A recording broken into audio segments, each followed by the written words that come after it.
નમસ્કાર દર્શક મિત્રો, નવી શરૂઆત એટલે ન્યૂ ગુજરાતમાં આપનું હાર્દિક સ્વાગત છે। હું છું માયા સોનછાત્રા।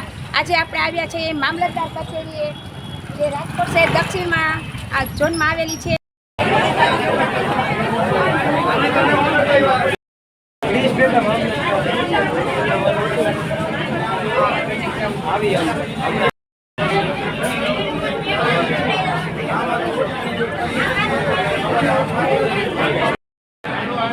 રાજકોટ છે હવે અહીંયા સાત ફર્સ્ટ બચે છે બધાને કે રોજના 30 કૂપન થશે એમને 30 થાય તો આવડી પબ્લિકને સમજવાનું શું? એ કેવાયસી એક કોમ્પ્યુટર જુદું છે, એના તો જેટલા આવે એટલા કરે છે, સવારથી સાંજ સુધી કરે છે, પણ કૂપનના કામ આપી દેવાના પ્રિન્ટ કાઢીને દઈએ 30 થી વધારે ના કરીએ કે આપણે સમજીએ તો પણ સ્ટાફ વધારે ને, રાજકોટની પબ્લિક એટલી મોટી છે।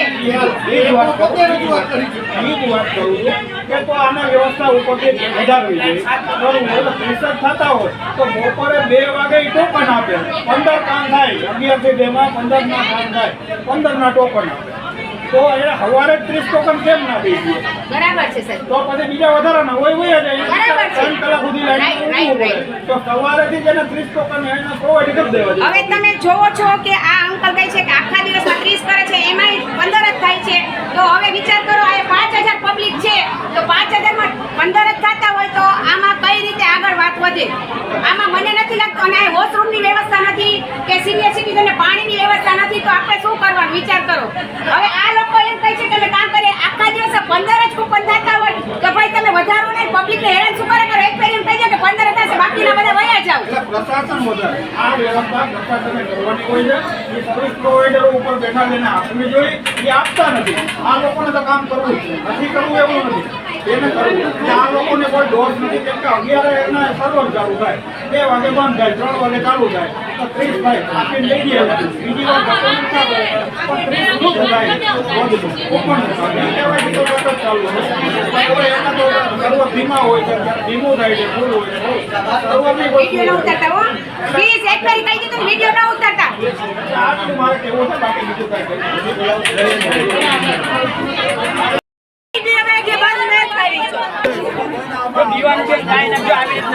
બોલો બોલતા નહીં બોલો નહીં આ બધાની શું નામ શું છે?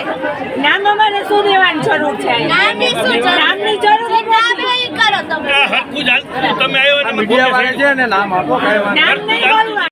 મીડિયા સાથે વાત તો કરી શકો, મીડિયા સાથે હવે તમે પણ ખરાબ સવાલ નથી કર્યો, ખરાબ સવાલ નથી કર્યો, ખરાબ સવાલની વાત અમે બસ રાઈટ, ઈ બરાબર બોલ્યા। અમારું ઈ કહેવાનું જ્યારે ઓટીપી ચાલુ હોય ત્યારે બારી બંધ કરી દે, તો તમે કેટલા દિવસે દાખલ કરશો? અમે જો કાલે એની હતી, આજે એની બોલાવું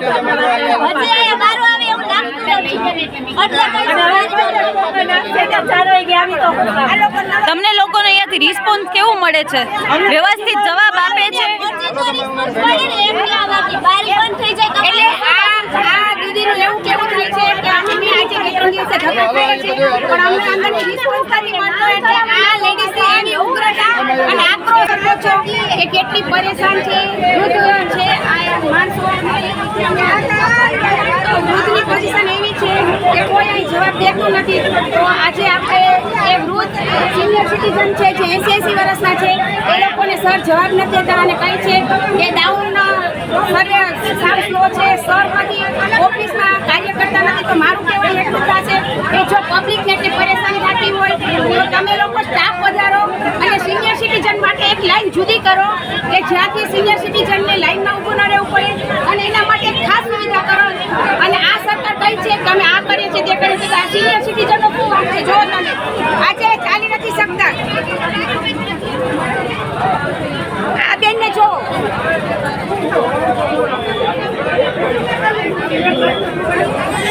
તો હું એટલું કહીશ તમને, આ પબ્લિકને હેરાન કરવાનો મતલબ શું?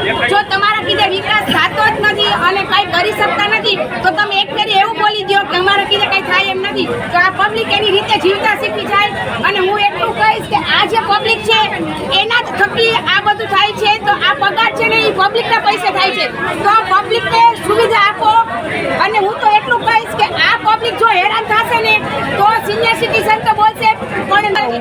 એમ વિચાર કરો કે 10-10 ધક્કે એના કામ નથી થતા અને એના રિક્ષા ભાડા માથે પડે છે. તો હવે આ વિશે શું તમે કહેશો? આનો અમે તમને સવાલ પૂછીએ છીએ. આ તો આજે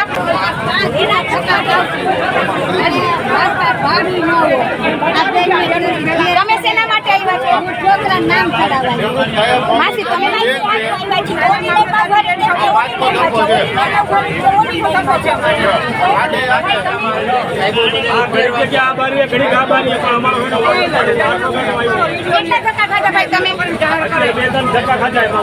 અને એ લોકો શું કહેવા માંગે છે? અરે આ મારું કહેવાનું એમ કે આ મોબાઈલમાં તમે મૂકવું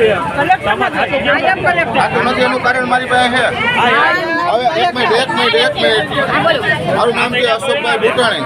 હવે આમાં 20% જ પબ્લિક એવી છે કે એનું આધાર કાર્ડ રાશન કાર્ડ સાથે લિંક છે. 80% પબ્લિક એવી છે કે એનું આધાર કાર્ડ રાશન કાર્ડ સાથે લિંક નથી.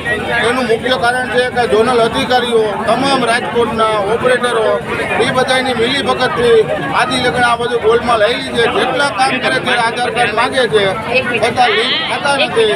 બીજા નંબરમાં આયુષ્માન કાર્ડ કઢાવવા જાય ત્યારે એમ કહે છે કે ભાઈ અંગ્રેજીમાં સુધારો કરાવો. તો આ લોકો જ્યારે અપડેટ કરતા હોય ત્યારે કોઈ જાતના સુધારા કરતા નથી. આ એનું પરિણામ છે. તમે શું કહેવા માંગશો માસી? આ મામલતદાર નાયબ મામલતદારની હું બેન છું. મારે 5 છઠ્ઠો તકો છે.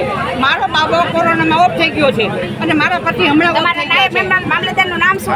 આ રહ્યો આખું છે કમ્પ્લીટ. હાલો હવે વિચારો તમે કે જો મામલતદારના સિસ્ટરની આવી હાલત હોય તો આમ પબ્લિક કેવી થાય? એ સાહેબનું નામ છે એનપી વ્યાસ, નિવૃત્ત નાયબ કલેક્ટર. આપણે આ કાર્ડ જોશું અને એની ઉપરથી આપણે વિચાર કરશું કે જો નાયબ ના બેન નો આવી થતી હોય હાલાકી તો આમ પબ્લિક શું વિચારે છે અને શું કરી શકે? આમાં કાંઈ ન થાય. આમાં આ લોકોની મિલીભગત હોય ને એવું મને લાગે છે કે આ પબ્લિકને હેરાન કરવાની જ વાત છે. એમાં સર તમે ક્યારના આવ્યા છો? તમે ક્યારના અહીંયા ઊભા છો? 8 વાગ્યાનો આવ્યો. તમને શું તકલીફ થઈ છે? મને પાછું કાઢ્યું. અત્યારે જો અમારે પાછું જવું પડે. એ કે 7 નંબરમાં ઉભા રહો. અરે તમારે ભાઈ કાંઈ KYC-માં ખાલી કૂપનમાં નામ જોડાવવાનું છે. આધાર કાર્ડનું એમાં નંબર નાખવાના ખાલી મોબાઈલ નંબર. તમે કેટલા ધક્કા ખાઈ ચૂક્યા આ ત્રીજો ધક્કો એ મારો. હવે આજે આપણે અંદર સ્ટાફ પાસે જાણશું અને એની શું દુવિધા છે અને એને શું પ્રોબ્લેમ છે નહીં જાણીએ. કારણ કે પબ્લિકે તો આક્રોશ બતાવ્યો જ છે, તમે જોવો જ છો. તો હવે આપણે સ્ટાફ શું કહેવા માંગે છે ને એ જોઈએ કે સ્ટાફનું શું કહેવું થાય છે. તો આ માસીની જાણો વ્યથા. ઘરવાળા ઓફ થઈ ગયા, એડજસ્ટ પડી ગયા. સાંભળો એની વેદના સાંભળો.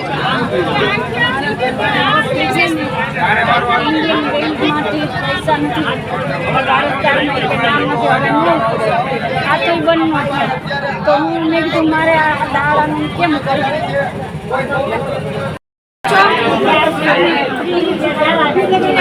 30 આવવાના 30 જવાના. આ સાહેબ શું કહે છે તમને? આ સર શું કહે છે અહીંયા અત્યારે? બારામ ઉભો તમે તમારી ઉંમર બતાવી. આ મારી ઉંમર જોઈ. બારી એવું પૂછો ને તમે. તમે મારી પાસે ક્યારે આવ્યા? મારી પાસે ક્યારે તમે આવ્યા? તમને અંદર એમ કીધું કે અંદર જાઓ. કોઈ રોક્યા બી નથી કીધું તો આ લોકોની ફરજમાં આવે ને કે સિનિયર સિટીઝનને લાઈનમાં ઊભા ન રાખે અને વચ્ચે બોલે અત્યારે જનતાએ બધાએ બારીઓ બંધ કરીને ઘરે વહી જવું જોઈએ. એ એમ કે તમારો અનાજ બંધ કરી દે તો આ વાંધો નહીં કરી દો એમ કરીને ઘરે બેસી જાવ તો ઘરે એ સુવિધા દેવા આવશે. કેમ કે આ તમામ જેટલી યોજના છે આ મોદી સાહેબની એ બધી યોજના ભ્રષ્ટાચાર કરવા માટે છે. બરાબર, એને ભ્રષ્ટાચાર કરવા માટે, તમારી સુવિધા માટે નથી, જનતાની સુવિધા માટે બિલકુલ નથી. અને આ આયુષ્યમાન કાર્ડ પણ એની સુવિધા માટે જ છે, તમારા શરીરને તો કાપવા માટે છે. આ આયુષ્યમાનના કારણે તમે હોસ્પિટલમાં ઘૂસી જાઓ ને તમારા શરીર અરે ગમે ઓપરેશન કરી નાખે. એટલે એ સુવિધા એને ભ્રષ્ટાચાર કરવા માટે છે. આપણા જનતાના ટેક્સના પૈસાની લૂંટ કરવા બેઠા છે આ બધા ભ્રષ્ટાચારીઓ છે. નરેન્દ્ર મોદી તો દેશદ્રોહી છે. ખુલ્લેઆમ કહું છું, નરેન્દ્ર મોદી દેશદ્રોહી છે. કોરોના નામનું મોટું ષડયંત્ર કરનાર આપણો મોદી સાહેબ છે અને આ કલેક્ટર કમિશનર જે સમયના બધા મુખ્યમંત્રીઓ બધા આ દેશના ગદારો છે. હું ખુલ્લેઆમ કહું છું. મારું નામ મગનભાઈ પટેલ, રાજકોટ શહેર 70 48 33 10 13 મારા નંબર છે. કોઈ પણ મારી સામે કાર્યવાહી કરવી હોય તો હું તૈયાર છું. હવે આ અંકલ એમ કહે છે કે ભાઈ સરકાર આવું કરે છે તો મને પણ એવું લાગે છે કે સરકાર સુવિધા પહોંચાડતી નથી. અને બીજો સવાલ મારો એ છે કે આજે કોરોના થયા જ્યારે નાનો વર્ગ હોસ્પિટલમાં હતો, એક પણ રાજકારણી હોસ્પિટલમાં નહોતો. એનું કારણ શું? કારણ કે એને જે આપણે કહીએ છીએ કે જે કંઈ પ્રોબ્લેમ એ તો એને ઘર બેઠે મળી જતી હતી, પણ નાનો વર્ગ છે ને એ હેરાન થતો હતો. અને નાના વર્ગની એવી ફરિયાદ છે કે અમને કોરોનામાં પણ હેરાન બહુ થઈ હતી હેરાનગતિ. હવે આ દાદાનો આક્રોશ આપણે જોયો, આગળ જોઈએ સરકાર શું પગલાં લે છે આ વિશે. થેન્ક યુ, ધન્યવાદ.